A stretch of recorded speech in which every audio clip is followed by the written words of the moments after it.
तो फिर हेलो दोस्तों, तो स्वागत है आपका हमारा फोटोशॉप का पहला ट्यूटोरियल में, जिसमें आज हम ये फोटोशॉप में दिखाई दे रहा है सबसे पहले सिलेक्टिव टूल के बारे में बात करने वाला है। तो हमें सबसे पहले दिखाई देता है वो है मूव टूल, जिसको हम सिंपली वी प्रेस करके भी इसको ओपन कर सकते हैं। और ये हम जब भी इस टूल का यूज़ करें तो हमको एक बात का ख्याल तो बहुत ही ज़रूर रखना चाहिए कि हमको ऊपर जो दिखाई दे रहा है ऑटो सिलेक्ट का ऑप्शन वो इनेबल ही रखना होता है। कि यदि हमने इस ऑप्शन को यदि इनेबल रखा तो हम यदि किसी भी लेयर को मूव कराना चाहे तो उसको आसानी से सिर्फ माउस के राइट क्लिक करने से वो लेयर सिलेक्ट हो जाएगा और फिर इसको हम आसानी से मूव करा सकते हैं। और फिर यदि ये ऑप्शन डिसेबल हुआ तो हमको कोई भी लेयर सिलेक्ट करने के लिए कुछ थोड़ी लंबी प्रोसेस करनी पड़ेगी, जो कि बहुत ही लेंदी हो जाएगी। तो इसी के कारण हमको ये ऑप्शन को इनेबल ही रखना चाहिए। तो चलो अब ये नेक्स्ट टूल के बारे में बात करते हैं। उसमें मर्क्यूट्यू आता है, जिसको हम सिंपली एम प्रेस करके भी इसको हम सेलेक्ट कर सकते हैं। फिर इस टूल का यूज करके हम किसी भी स्पेसिफिक लेयर में कोई भी चौरस या फिर गोलाकार में ड्रॉ करके हम उसी पर्टिकुलर शेप में उसको एडिटिंग कर सकते हैं। तो देखो, आप एक एग्जांपल के तौर पर समझो, मेरे पास एक फ़ोटो है जिसमें मेरे को ये पर्टिकुलर चौरस या फिर गोलाकार का ये पार्ट को रिमूव करना है। फिर उसी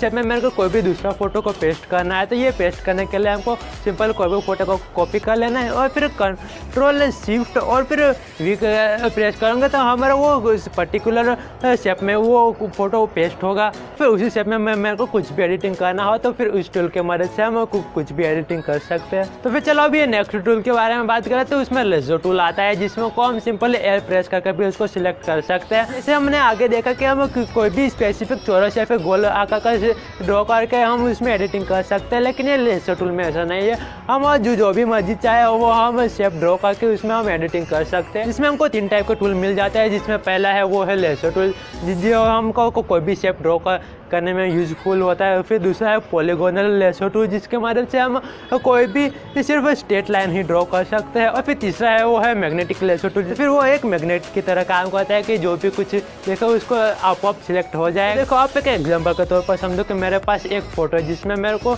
स्पेसिफिक कोई भी एक पार्ट को सिलेक्ट करके उसमें कुछ एडिटिंग करना है। तो मैं इस लेजर टूल को यूज़ करके वो इस पर्टिकुलर पार्ट को शेप का ड्रॉ करके उसमें मैं कुछ भी एडिटिंग कर सकूँगा।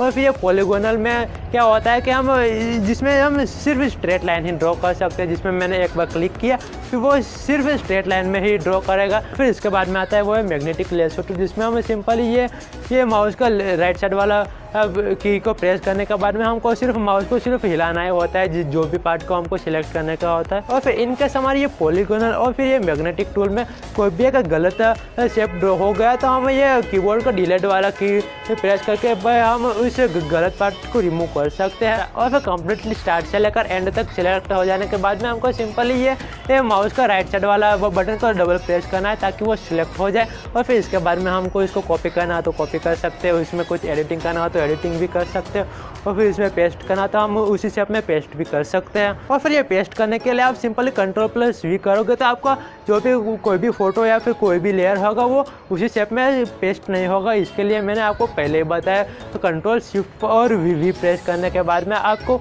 उसी शेप में पेस्ट हो जाएगा। तो फिर चलो अभी ये नेक्स्ट टूल के बारे में बात करें। तो इसमें मैजिक टूल आता है, जिसको हम सिंपली W प्रेस करके भी उसको हम सिलेक्ट कर सकते हैं। और फिर जैसे हमने आगे के 2 टूल में देखा कि हमको कोई भी शेप को सिलेक्ट करना होता है तो हमको कोई भी एक शेप को ड्रॉ करना होता है, तो उसके बाद में हम किसी भी पार्ट को हम सिलेक्ट कर सकते हैं। लेकिन ये मैजिक टूल में ऐसा नहीं है, क्योंकि ये मैजिक टूल कलर रेंज और फिर ये सिलेक्टिंग एरिया के मुताबिक काम करता है। तो देखो, आप मेरे पास एक फ़ोटो है जिसमें को हम ये इसका फेस ही सिलेक्ट करना है। तो ये मैजिक टूल का यूज़ करके हम सिंपल इसके फेस पर क्लिक करेंगे तो उसका फेस का थोड़ा पार्ट सिलेक्ट हो जाएंगे। और फिर हमको और भी ज़्यादा पार्ट को सिलेक्ट करना हो तो हमको सिंपली ये कीबोर्ड का शिफ्ट प्रेस कर दबाए रख कर हमको उसका फेस को सिलेक्ट करते जाना है। फिर यदि आपको लगे कि हमारा ये फेस का पार्ट बहुत ज़्यादा का सिलेक्ट हो रहा है तो ऊपर आपको टॉलरेंस दिखाई दे रहा है, तो उसको आप थोड़ा कम कर दीजिए। और फिर आपको लगे कि हमारा ये सिलेक्टिंग एरिया थोड़ा कम है तो आप उस टॉलरेंस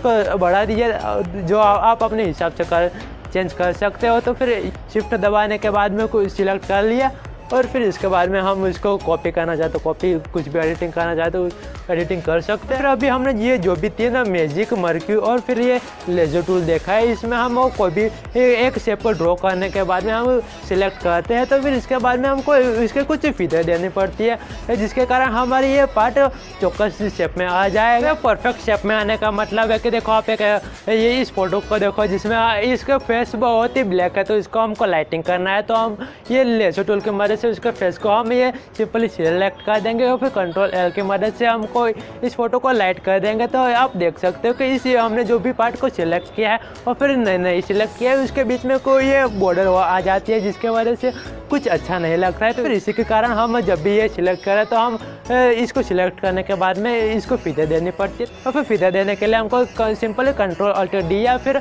लेफ्ट साइड का बटन क्लिक करने के बाद में हमको नीचे एक फिगर का भी एक ऑप्शन दिख जाएगा, तो इस पर क्लिक करने के बाद में हम इसको चौकस फिगर दे सकते हैं। और फिर फिगर देने के बाद में हम हमारे फेस को लाइट करेंगे तो आप देख सकते हो कि हमने जो भी एरिया को सिलेक्ट किया है उसमें हमको कुछ ये वो बॉर्डर नहीं दिखाई दे रहे, तो फिर इसके कारण हमको कोई भी सिलेक्ट करने के बाद में हमको वो फिगर देनी जरूरी होती है। तो फिर चलो अब ये नेक्स्ट टूल के बारे में बात करें तो इसमें क्रॉप टूल आता है, जिसको हम सिंपली सी प्रेस करके भी हम इसको सिलेक्ट कर सकते हैं। तो ये क्रॉप टूल की मदद से हम हमारे फोटो को एक स्पेसिफिक साइज में क्रॉप कर सकते हैं। और फिर यदि आपके किसी भी फोटो में आपका मेन ऑब्जेक्ट की बजाय आपके पीछे का बैकग्राउंड बहुत ही ज़्यादा दिख रहा हो तो आप इस टूल का यूज करने के बाद में आप सिंपली मेन ऑब्जेक्ट को सिलेक्ट करने के बाद में सिंपली एंटर प्रेस करेंगे तो आपका मेन ऑब्जेक्ट ही दिखाई देगा। देखो आप ये फोटो में देखो जिसमें आपको ये मेन ऑब्जेक्ट के बजाय ये पीछे का बैकग्राउंड बहुत ही ज़्यादा दिख रहा होगा, तो मैं इसे सिंपली ये क्रॉप टूल का यूज़ करने के बाद में मैं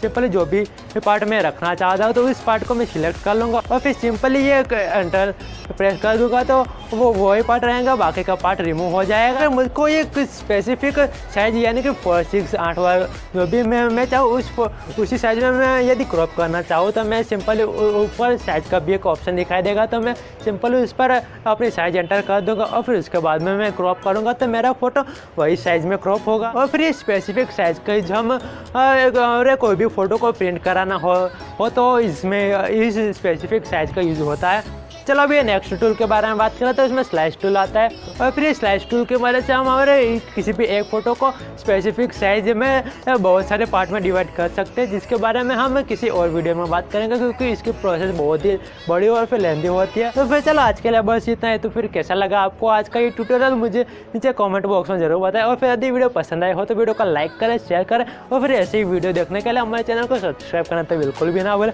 फिर चलो मैं मिलता हूँ आपको अगले ऐसे ही वीडियो में, तो तब तक थैंक यू फॉर वॉचिंग।